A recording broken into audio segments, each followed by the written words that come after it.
Section 2.5 is on vectors. So let's talk about two vectors now. Up to this point, everything's been pretty straight line stuff. But what happens if they're not in a straight line?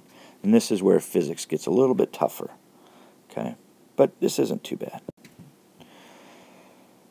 If we have two vectors and we put them together, we call their sum the resultant. That is known as the resultant. If they're in the same direction, you add. If they're in opposite directions, you subtract. And that's pretty simple when you do that. So, in this example, these are in opposite directions, So upward here, downward here have to be the same. So her weight's 300 newtons, so those two forces are going to be 300 newtons. If she's on two springs, she still weighs 300 newtons, so this downward force is still 300, but there's 150 and 150 up because it's split between two ropes. But what if they're at an angle now? Then we use what we call the parallelogram rule. So notice that we've got our two vectors here, and what we've done is we've drawn it over here, vectors there, and then we've made off a parallelogram. We finished it off. Well, those two vectors add together to give you this sum. Now notice that is not just, I couldn't just add, let's say that this was 3, this is 4, if we've got a good right triangle here, this would end up being 5. You can't add 3 and 4 and get 5, not with normal, not just adding. So the resultant is not necessarily just the addition of those when we're at angles to each other. If it's at a perfect, 90-degree angles, you got perpendicular vectors, they are the same.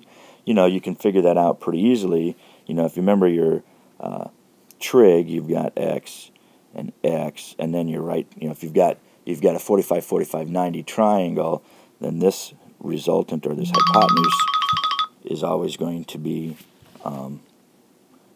square root of 2 times x. So that's what you're going to get there. Alright, so here's Nellie. She's hanging from the rope at an angle now.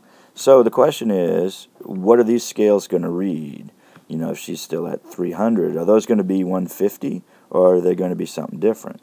Well, to figure that out, we need to use the parallelogram rule. So here's her two vectors. Well, we would finish our parallelogram and notice this is our resultant here.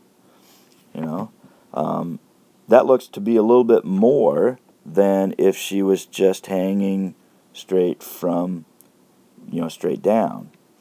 So the resultant is a little bit bigger. So these are actually going to read more than if they were straight up and down.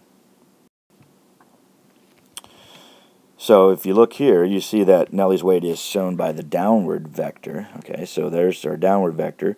We've got equal and opposite vector needed for equilibrium. So that would be this vector here.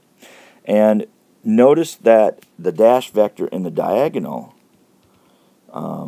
here, okay, this makes our parallelogram, that we've got here over this. It's right here.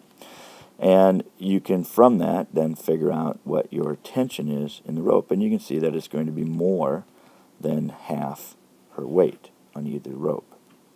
And you would need to do a little trig to figure it out exactly, and we're not quite there yet. But notice what happens as you start to make this angle different. Notice how these lines become bigger. So these forces are getting much bigger as these angles are getting much smaller.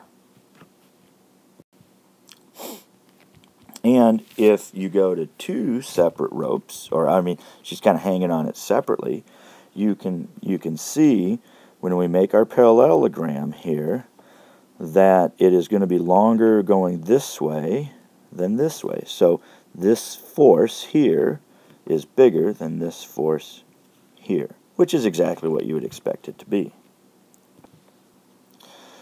So here's an interesting thing. You could hang on this clothesline wire if it's straight up and down and be fine, but if it's stretched across and then you hang on it, you're much more likely to break it because you apply so much more force that way. So those of you who hung on the clothesline wire, you're lucky you didn't break it. All right, so looking at these two swings, if assuming the kids are the same, which one of these is going to be more likely to break? Well, sure, it's going to be that one because it's at an angle. All right, think about this. What if you suspend a 10-Newton object midway along a very tight, horizontally stretched guitar string? Is it possible for the string to remain horizontal? So can it go straight across and not sag if we hang something from the middle? No, not possible. At some way it has to sag, at least a little bit. It's going to be some. And that is the end. There you go.